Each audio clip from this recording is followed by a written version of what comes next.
Gençler buyurun buyursunlar efendim, hoş geldiniz. Karamel aşağı. Nasılsınız, iyi misiniz? Ne yaptınız görüşmeyeli? Bir 10-15 dakika ara verdik, yavrum nasılsın? İyiyim yavrum, sen nasılsın? Teşekkür ederim, ben de iyiyim. Arkadaşlar ne yapacağız? Ne oluyor? Ne bitiyor şimdi? Cyberpunk 2077 Night City Wire isimli bir dizi sunum etkinlik olacakmış. Bir dizi olacak. Anladığım kadarıyla. Onun ilkiymiş bu. Onun ilkini izleyeceğiz o şimdi. şekilde. Aynen Sanıyorum yeni bir trailer ve yeni oynanış gelecek galiba. Evet, aynen öyle olacakmış. Cyberpunk göreceğiz. Şöyle diyeyim, bazı basın mensupları bunu oynadı şimdi. Bu hafta içerisinde. Şey gibi oldu ya. Burada ismini vermek istemediğim bazı insanlar oynamışlar. Bilmiyorum artık. Geçen haftanın sonlarında Skill Up bana bir mail geldi. Oo çok güzel olacak falan demişti. Ben onu tahmin ettim Cyberpunk olduğunu. Birçok insan da tahmin etmiştir. Bugün bir video girecekti yayına o. Nefes kesici diye de yapmış, hashtag yapmış. Atilla Barış demiş, event sonrası ilk review'lar yayınlanacak denmiş hatta. Evet, o video herhalde yayına girecek, yani ne zaman girecek bilmiyorum. Girdi mi onu da bilmiyorum. Yani insanlar oynadı. Bakalım nasıl tepkiler verdiler. 5 saat falan oynamış çocuk. Hadi ya. Evet. Kasım'da çıkacak bir oyunun 5 saatini oynaması preview, yani bayağı preview'unu yapacak. Bizde niye yok diyoruz. Yok abi, yok. Yapacak bir şey yok. Bizim basından ne bileyim yani Orhunlar falan oynamıştı herhalde. Şimdi onlara gitmiştir, onlara etmiştir diye düşünüyorum ama gitmemiş. Türkiye'den kimseye gittim bilmiyorum. Yapacak bir şey yok. Ben bu arada bir yandan da bakayım. 4,5 dakikamız var. 4,5 dakika dedikodu yapalım mı? Yapalım. Ne yapıyoruz? Eşref dedikodu? İsmail olayı ne diyorsun? Abi Eşref İsmail olayı Twitter'da paylaştım. Bir kere Eşref İsmail olayını ben anlatayım bilmeyenler için. Müzik bekliyor muyum? Evet geldi. Child of the Step, çok teşekkür ederiz. Sağ olun efendim. Eşref İsmail dün böyle anlatılır ya, şok bir açıklamayla Twitter'dan projeden çekildiğini, proje nedir? Last of Us, anne Last of Us ya, Last of Us oldum. Assassin's Creed Valhalla'dan çekildiğini söyledi. Ben ayrılıyorum projeden. İşte bir takım sorunlar yaşıyorum, ailemi falan filan, daha fazla zaman ayırmak istiyorum dedi. Fakat işin aslı neymiş? Sonra olay çıktı açığa tabii. Yani bir Türkçe'ye nasıl çeviriyoruz bilmiyorum ama bir sexual misconduct diyebileceğimiz, hayranları ile uygun olmayacak davranışlar içine girdiği. Özetle şu, eşini aldatmış gibi bir durum var ortada. Hatta bazı iddialara göre çok sayıda. Evet. Ekran görüntüleri var. Ne kadar doğrudur değildir bilmiyorum. Henüz taze bir olay. Hani yıllar öncesine dayanmıyor. Taze bir olay. O yüzden doğruluğu yanlışlığı ortaya çıkacaktır diye tahmin ediyorum. Ama şöyle bir durum olmuş. Bir kadına mesajlar atıyor ve anladığım kadarıyla çok enteresan. Tepkimi vereceğim birazdan. Kendisini kadına bayek gibi tanıtıyor. Evet, yani benim zamanında öyle tanıtmış. Yani daha oyun çıkmadan önce hatta. Bayek'in hikayesini hatırlayın, trajedisini, işte çocuk ölüyor falan bilmem. O hikayeyi kadına anlatıyor. Evli değilim falan diyor. Düşürmek için büyük ihtimalle. Yani doğruysa ve benim tepkim şu oluyor. Abi bir de sen hakikaten yani her yere çıkıyorsun. Sonra kadın bir tane şeyini görmüş, bunun röportajında, elinde yüzük var. Ne iş falan demiş ya, işte o tam öyle değil aslında falan filan diye. Yani. Abi öyle bir dönem ki yani Eşref'in kariyer bitmiş olabilir ya. Yani bravo, hakikaten bravo ya. Sonra gene doğruysa kadın bunu yayınladıktan sonra kadına gene mesaj atıyor. Ya ne olur kaldır bunları, bak işte benim için çok kötü oldu, bak işte çok etkilendi ailem bilmem ne falan diye. Bilmiyorum yani, benim bildiğim bu kadar. Belki daha detaylıdır. Daha sonra daha başka şeylerini de öğreniriz belki, bilmiyorum da. Olacak iş değil. Yani oyun buraya kadar gelmiş. Bundan sonrası bozulmaz herhalde yani. Şeylerde, projelerde artık onun yerini dolduracak biri bulunur muhakkak. Ama Can Şerifoğlu diyor ki belki Animus'u çok kullanmıştır, bleeding efekte maruz kalmış olabilir diyor. Olağanüstü diyorum. Çok güzel. Çok iyi. Ne? Böyleymiş. Yapacak bir şey yok. Ortalık zaten çalkalanıyor. Evet. Ortalık zaten çalkalanıyor. Herkes yani bir anısını anlatıyor. Arkadaş ne aç adammışsınız hepiniz. IGN falan yani. Yazan yazana. IGN'le ilgili bir de şey çıktı. Onu duydun mu? 1 dakika var, çabuk söyle. Tamam, bir tane eleman vardı orada çalışan, ondan sonra nereye geçti? Bayağı bir yere geçti, hatırlamıyorum şimdi kim olduğunda. Last of Us ilk Last of Us çıktığı zaman özellikle IGN yönetimi bize böyle saldırgan davrandırmıştı. Neil Druckmann'a ve şeye karşı. Mitch Dyer o kişi. Star Wars'ta çalışıyor şu anda. Star Wars işte Battlefront'ta yazarlık falan yapıyor. Mitch Dyer diyor ki Amy Hennig işte o kadar adamı topladı gitti falan haberi yalandı. Böyle bir şey doğrulayamadık. Benim üstüm bunun yapmamızı istedi. Kalktı altına bir de benim imzamı koydu. Neil çok özür dilerim diye. Neil da vay be ben bunu bilmiyordum. Yıllarca bir yalanı yaşadık falan diye bir tepki verdi. Neyse 20 saniye kaldı arkadaşlar. Ben geçiyorum. Hadi bakalım. Dedikodumuzu da yaptık, rahatladık. Dedikodumuzu da yaptık. Şöyle yapayım. Leğlendik, %100 katılıyorum. Geçtik değil mi arkadaşlar? Umarım geçmişizdir. Night City. Hadi bakalım. Night City'nin yazılışı da böyle bir 80'ler gibi ya. Hastasıyım. Vice. Böyle bir Miami falan gibi. Ama Kaliforniya değil mi? Kaliforniya'da geçiyordu.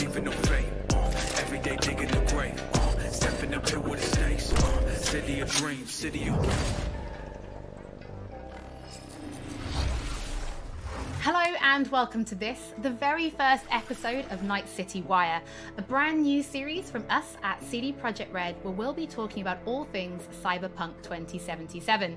For today's episode, we'll be starting with a brand new trailer. One of our developers will be joining us to help unpack everything you're going to see. We'll have some news, an announcement about a secret collaboration.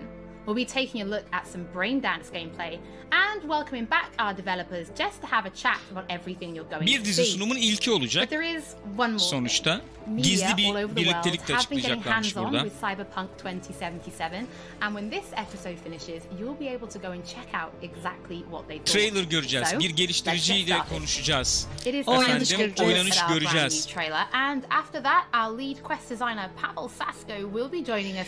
Quest tasarımcısıyla konuşacakmışız trailer'dan sonra. So, let's take a look. Kızımız da Sony'deydi değil mi?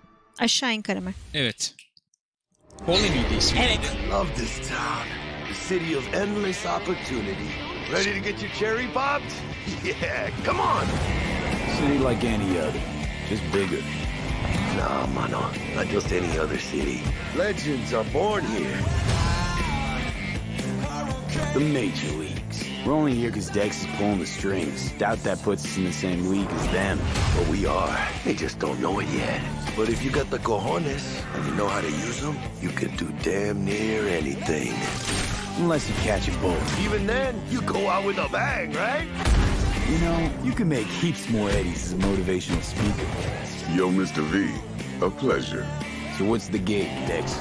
You meant to come out in one piece? How about we go over the plan? There's this prototype tech, a biochip to be precise. Job's to grab it. Guessing it belongs to a corp. Arasaka. We're robbing some heavy hitters. Thought you could blackmail me, fucker? High risk, high reward. First rule of the afterlife. Ka-ching, baby. Goes without saying, we do this on the hush. Ideally, no bodies, not a one. Sounds simple enough. He's lit, assholes! Is it gonna be dangerous? Don't you worry, mi amor. We're bulletproof. Get your ass moving now! What the fuck just happened in there? Can't stop digging Night City. Fucking major leagues. Happy now, Jackie? Yep, that's fucking high! Time to bail! Oh my god, we're so fucked.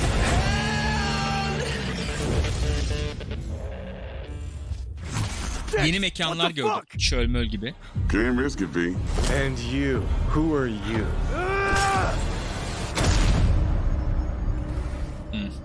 Çıktı.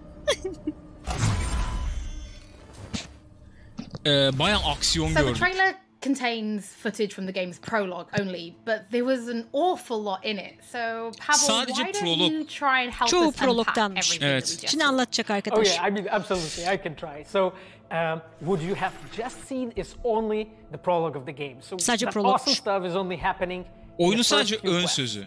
Sadece ilk birkaç quest'in şimdi gördüğümüz. Night City, devasa şehir. Kendi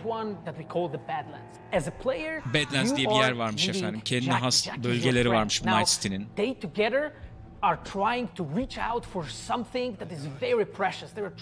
Çok kıymetli bir şeye ulaşmaya çalışıyormuşuz bizim bu ahbapla işte. Sonsuz hayata kapı açacak bir şey.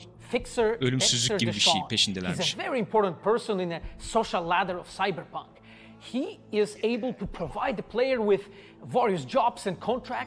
Pişon diye biri var. Sosyal olarak üst sınıf bir adam. Biri bize questler sunuyor anladığımız kadarıyla. Ama işler pek yolunda gitmiyor tabii. Tabii görmek için oyunu oynamanız gerekiyor diyor. Bu trailer'da bir sürü güzel şey vardı ama. Mox isimli bir çete varmış. Burada biraz gördük bunları ama onlar hakkında konuşalım diyor. Biraz bilgi verebilir misin bize?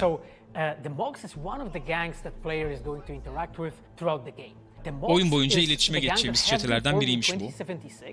After death of Elizabeth Borden, she was called Lizzie. Now, she was an owner of a brothel and former sex worker, and she was protecting working guys and girls from harassment, from abuse, and the gang is really continuing her mission. Liz diye biri var, eski fahişe ve işte genel ev sahibi ama kızları falan koruyor gibi bir durum var. O ölünce onun yerine bunlar geçip onlar bu görevi devralıyormuş. So earlier on, you did mention a 7th district, a place called the Badlands. Now, we saw a few shots of this in the trailer, but I'd love for you to give us a bit more detail about the district outside of the city walls. Badlands, şehrin dışındaki yer. Biraz bilgi verir misin diyor. Ölmüş, kuru bir yer yani bu. Bütün Night City'yi çevriliyor. Bir oyuncu olarak tabii araban ve motorunla burada gidip dolaşabiliyorsun. Göçmenler yaşıyor burada. And as a player, you'll be able to traverse and access different type of open world content that has been prepared specifically for you to get that awesome feel of the Badlands as an area. In the trailer, we also saw like a completely metal creature. Now, he didn't look like he was from the Maelstrom gang. This looked like something else. So, please tell Maelstrom çetesinden gibi gözükmeyen tamamen metal bir tip vardı. Devasa metal bir şey. Neydi o? So the big dude, that was Adam Smasher. Adam Smasher. Introduced in pen and paper in Cyberpunk 2020. Cyberpunk 2020'de bize sunulmuş biriydi diyor. Bu kağıt kalem işte şeydi, masaüstü oyunda. Adam Smasher is a fully converted cyborg. Tamamen döndürülmüş bir cyborg. Arasaka'ya sadıkmış.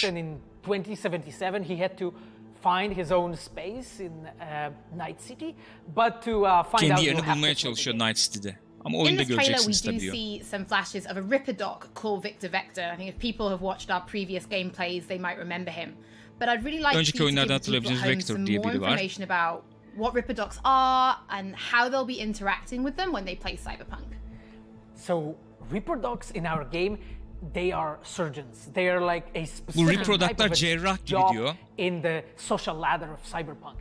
They are accustomed and specialized in replacing limbs to the metal. İşte vücut parçalarını metallerle değiştirme üzerine uzmanlaşmışlar. Vücudunuzu geliştirebiliyorlar. Sizi yürüyen bir savaş makinesine dönüştürüp değiştirebiliyorlar.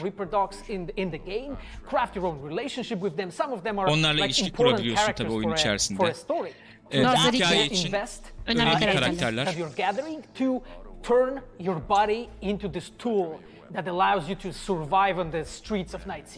Pavel, thank you so much for joining us. I know you'll be back later in the episode because you're going to be helping us to analyze the Braindance gameplay. But before that, we do have some news to share. Haberler var diyor paylaşacak. We announced that if you pick up Cyberpunk 2077 on Xbox One, you'll be able to play it. Daha önce paylaşmıştık ki Xbox One da alırsan oyunu Series X'te oynayabileceksin. Oraya upgrade edebileceksin diyordu.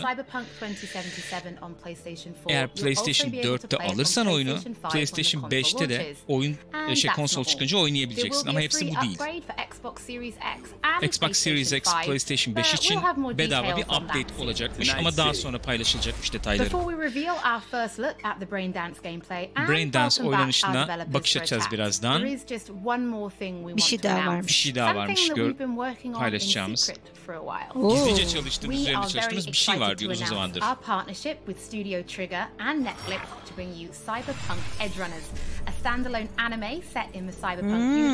Cyberpunk dünyasında geçen Edge Runner isimli bir anime olacak. Netflix'e.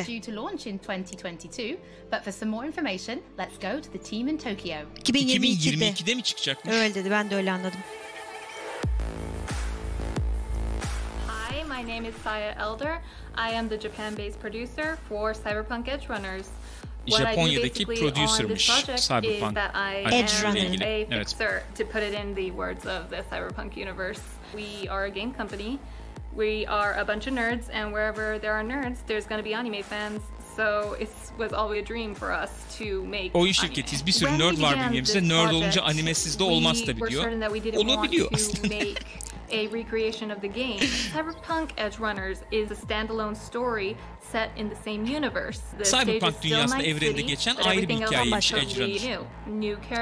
Her karakterler yeni, hikayeler yeni. I like to think that it's going to be a great gateway for newcomers to come and check Cyberpunk game and also the Cyberpunk oyununa yeni gelip de efendim bakmak, denemek isteyenler için iyi bir giriş olacak diye düşünüyoruz. One of the biggest anime meccas of the world. I'm going to take you to Studio Trigger right now because we have the wonderful opportunity to talk to the Dream Team that will be bringing you this anime. Studio Trigger'la görüşeceğiz. Bu arkadaşlar yapacakmış animeyi. CEO, yönetmen ve karakter tasarımcısı.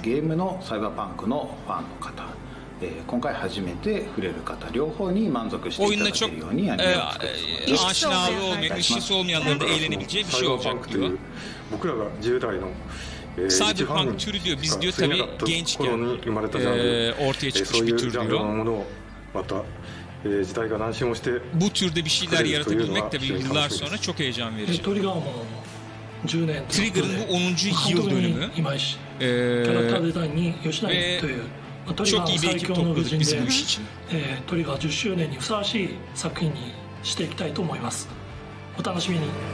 Kaçırmayın dedi. Gaz ya. 2022 enteresan olabilir.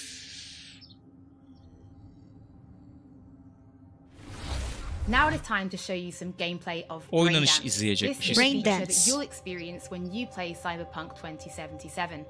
Braindance is essentially a recording of somebody else's experience. It allows you to relive their sense of sight, smell, touch, and even hearing, all thanks to a special device. After the gameplay, I will be welcoming back Pavel. Braindance, bir başkasının deneyimlerini yaşamak anlamına geliyormuş. Yani görüyorsun, hissediyorsun, kokuları bile alıyorsun, hatta duyuyorsun. Who will be helping to answer your questions and give you some explanation on how you'll be interacting with Braindance when you play Cyberpunk. Oynanıştan sonra da yapımcılarla konuşacakmışız. Plan simple. Do nothing odd. Don't get creative. You go in, snatch the cash, get out, and we sell the BD to those psycho freaks from the studio. Got it. And remember, everything on full blast. They'll spot us extra for a wicked adrenaline high. Varyeteye girme, gir diyor, parayı al, çık diyor. Yukarıda da yazıyor burada Braindance Editor diye. İçindeyiz onun yani. Bu arada yukarıya not düşmüşler. Bu oyunun final görünüşü değil, hala çalışıyoruz üstünde diye. Yere, herkes yere. Parayı ver, parayı. İndiririm seni. Kafanı uçurmadan hadi. Bu kadar büyük paralar.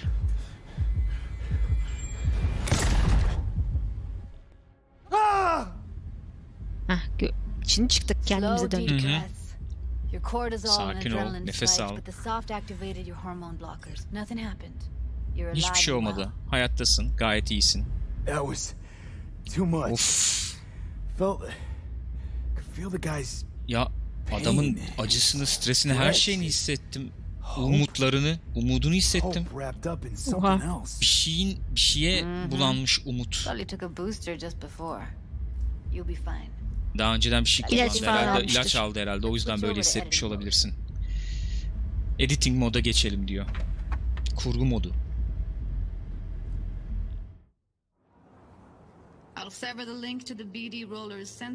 Bu yeni nesil konsolda mı acaba? Yükleme süresi olarak böyle mi geçiyor? Ha, olabilir. Şimdi etrafa rahat rahat bakacağız, sanki kameraymışız gibi. Zoom yapabiliriz, etrafa bakabiliriz. İstediğimiz zaman durdurabiliyoruz.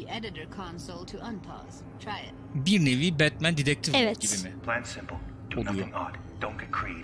You go in, snatch the cash, get out, and we sell the BD to those psycho freaks from the studio.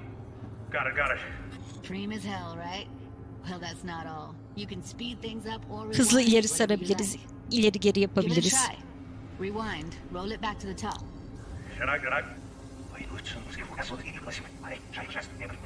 All good, neat. Now try fast forwarding a bit. Hızlı ileri sar şimdi diyor. Plan simple. Do nothing odd. Don't be creative. You go in, snatch the cash, get out. Okay. You can also reset the recording. That'll take you right back to the beginning. En başa da dönebiliyoruz. Now for some fun. This here's why you came in the first place. In analysis mode, you get to view and even scan details of the environment. Etraftaki şeyleri, ayrıntıları da scanleyebiliyormuşuz. The gun this gonk gets from his buddy at the beginning. Now scan it. Silahı diyor arkadaşını alıyor. Onu mu tara dedi.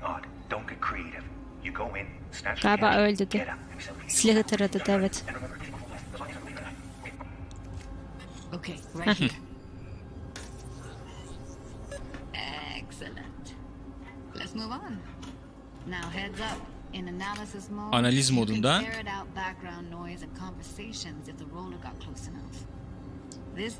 gürültüleri alabiliyorsun anladığım kadarıyla. Even the sights and sounds the roller was never aware of.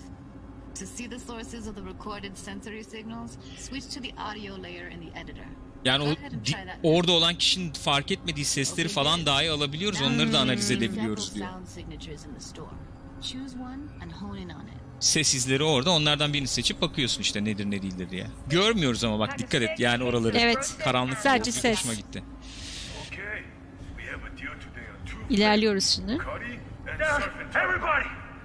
So, any thoughts? Unbelievable. İnanılmaz hakikaten çok iyiymiş. Like was happening right next to me. Sanki sırf benim yanımda oluyor gibi. BD kayıt implantları böyle oluyor. Bütün her şeyi arka planda kaydederler, alırlar diyor. O seslerle oyna, biraz araştır. Keyfine bak bakalım. Sometimes you can analyze extra layers in the raw, stuff the roller's cyberware picked up. Like what? Ekstra şeylerle de şey yapabilirsin diyor. İnfrared de kayıtlı varmış. O yüzden insanların ısı izlerine de bakabiliyormuşuz. Bak. Alright, next thing. Scroll forward to the part where our artist gets a lead injection. LED injection. Yaptığı yere ileri sar diyor.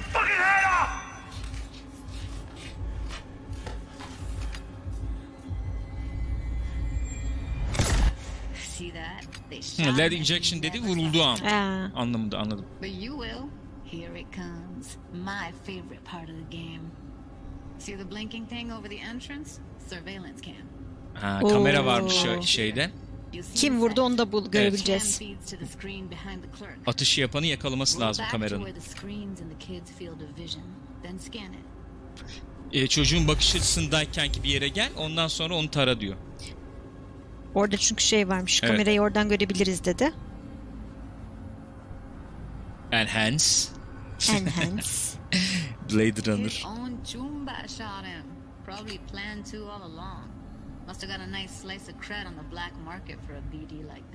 Ha, kendi şeyi mi vurmuş? Ha, BD'sini çalmak için. Çok ciddi para yapar çünkü diyor. BD dediğinde bu kaydeden zımbırtı işte. Tamam, yeterince gördüysen çıkabilirsin. Güzelmiş.